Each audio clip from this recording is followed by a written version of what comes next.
اعوذ باللہ من الشیطان الرجیم، بسم اللہ الرحمن الرحیم۔ سورۃ نجم آیا 21۔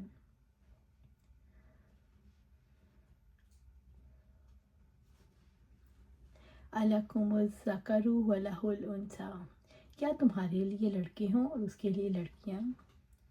یعنی تم اپنے لیے تو بیٹے پسند کرتے ہو اور جس کی پیدائش پر تمہارے اوثان قطع ہو جاتے ہیں وہ بیٹیاں رب کے نام سے منسوب کرتے ہو۔ رب العزت کا فرمان ہے، اور اللہ تعالیٰ کے لیے بیٹیاں قرار دیتے ہیں، پاک ہے اس کی ذات، اور ان کے لیے وہی ہیں جو وہ چاہتے ہیں۔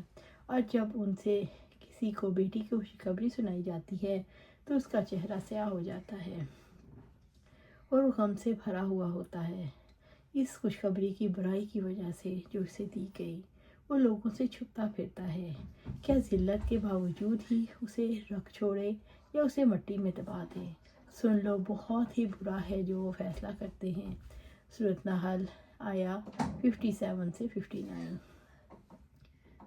اسی طرح بنی اسرائیل میں اللہ سبحانہ تعالیٰ فرماتے ہیں، کیا پھر تمہارے رب نے تمہیں بیٹیوں کے لیے منتخب کیا ہے اور خود فرشتوں تمہارے رب نے تمہیں بیٹوں کے لیے منتخب کیا ہے اور خود فرشتوں کو بیٹیاں بنایا، بلا شبہ تم یقیناً بہت بڑی بات کہتے ہو۔ سورۃ نجم آیا 22۔ تِلْکَ اِذًا قِسْمَةٌ ضِیزَیٰ، تب تو یہ بڑی ناانصافی کی تقسیم ہے، یعنی اگر تم آپس میں بھی ایسی تقسیم کرو تو یہ ظالمانہ تقسیم ہے۔ اس سے بڑھ کر کیا ظلم ہو سکتا ہے کہ خالق کے مقابلے میں مخلوق کو افضل سمجھتے ہو؟ اللہ سبحانہ تعالیٰ ہے، پاک ہے اور بلند ہے ان تمام باتوں سے جو لوگ ظالم ہیں۔ سورۃ نجم آیا 23۔ ان ہی الاسماء سمیتموہا، یہ بت کچھ نہیں سوائے چند ناموں کے، یعنی یہ تو چند نام ہیں، لات منات عزیٰ، جن کی کوئی حقیقت نہیں۔ انتم و آباؤکم، جو تم نے اور تمہارے باپ دادا نے رکھ لیے، یعنی تم نے اور تمہارے باپ دادا نے اپنی طرف سے نام کھڑے ہیں، ورنہ وہ دیویاں معبود نہیں۔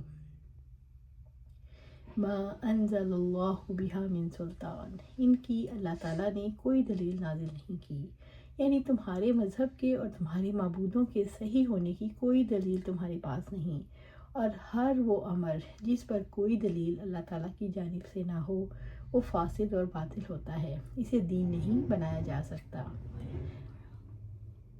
اللہ تعالیٰ نے واضح کیا، یہ صرف نام ہیں جو تم لوگوں نے اور تمہارے باپ دادا نے رکھ لیے، اللہ تعالیٰ نے ان بتوں کے لیے کوئی دلیل نہیں اتاری۔ بت پرستی تو گمان کی پیروی ہے، بت پرستی دراصل خواہش پرستی ہے۔ این یتبعون الا الظن، نہیں وہ پیچھے چلتے مگر وہم و گمان کے، یعنی مشرک محض وہم اور گمان، خیال رائیوں، جہالت اور جھوٹ کی بنیادوں پر بتوں کی بندگی کرتے ہیں۔ وما تحوی الانفس، اور جو ان کے دل چاہتے ہیں، یعنی ان کی دلیل ان کے خواہش نفس ہے، ان کے مشرکانہ قائد بدعات اور نظریات کی دلیل خواہش نفس ہے، جو علم اور ہدایت کی کمی کی دلیل ہے۔ محض وہم اور گمان سے جو خواہش نفسی کی پیروی کو دین بنوا رہا ہے، ان کے مذہب کی غرض و غایت محض گمان کی پیروی ہے جو سفاہت اور ظالم ہے اور ظلم ہے۔ اللہ تعالیٰ نے فرمایا، دیکھو ان کے رب کی طرف سے ان کے پاس ہدایت آ چکی، وَلَقَدْ جَاءَهُم مِّن رَّبِّهِمُ الْهُدَىٰ، حالانکہ بلا شبہ یقیناً ان کے رب کی جناب سے ان کے پاس ہدایت آ چکی ہے، یعنی محمد صلی اللہ علیہ وآلہ وسلم نے تمہیں سیدھا راستہ بتا دیا ہے، اور وہ یہ کہ اللہ تعالیٰ سب سے بڑا ہے، وہ ایک ہے، اس نے تمہیں اپنی عبادت کے لیے پیدا کیا۔ وہ ہدایت جو محمد صلی اللہ علیہ وسلم نے تمہیں دیتے ہیں وہ تمہارے رب کی جناب سے ہے، اس لیے اپنے مقصد زندگی کو پورا کرو، تم نے لوٹ کر رب کے پاس ہی جانا ہے۔ سورۃ نجم آیا 24۔ ام للانسان ما تمنا، یہ انسان کے لیے وہی ہے جس کی وہ خواہش کرتا ہے، یعنی تم جھوٹی آرزوؤں میں گم ہو، خود فریبی میں مبتلا ہو، نیکی کے دعوے سے نیکی پر ثواب نہیں ملتا۔ اللہ تعالیٰ نے اس بات کو رد کیا جو سمجھتا ہے کہ اس کی آرزوئیں پوری کرنے والا ہے۔ رب العزت نے فرمایا سورۃ نساء میں، نہ تمہاری تمناؤں پر مدار ہے اور نہ اہل کتاب کی تمناؤں پر۔ جو کوئی بھی برا عمل کرے گا اسے اس کی سزا دی جائے گی، اور جو اللہ تعالیٰ کے سوا نہ کوئی دوست پائے گا اور نہ ہی مددگار۔ اس سے مراد ہے اگر ان کی خواہش ہے کہ دنیا میں معبود انہیں فائدہ پہنچائیں تو بھلا یہ کیسے ممکن ہے؟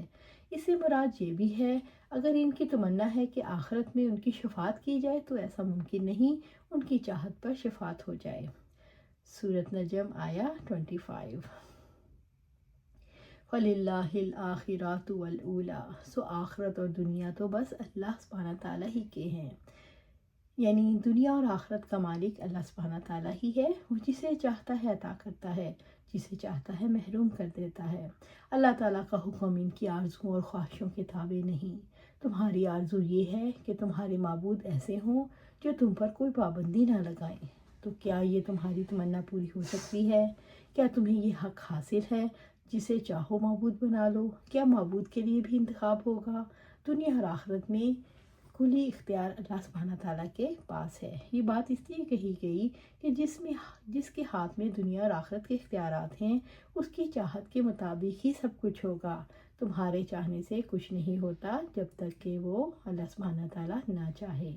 اللہ سبحانہ تعالیٰ سے دعا ہے قرآن و سنت پر عمل کرنے کی توفیق دے، اس پہ جمع دے، اور جنت الفردوس کے اعلیٰ مقام پر اپنے پاس گھر عطا فرمائے۔ آمین یا رب العالمین۔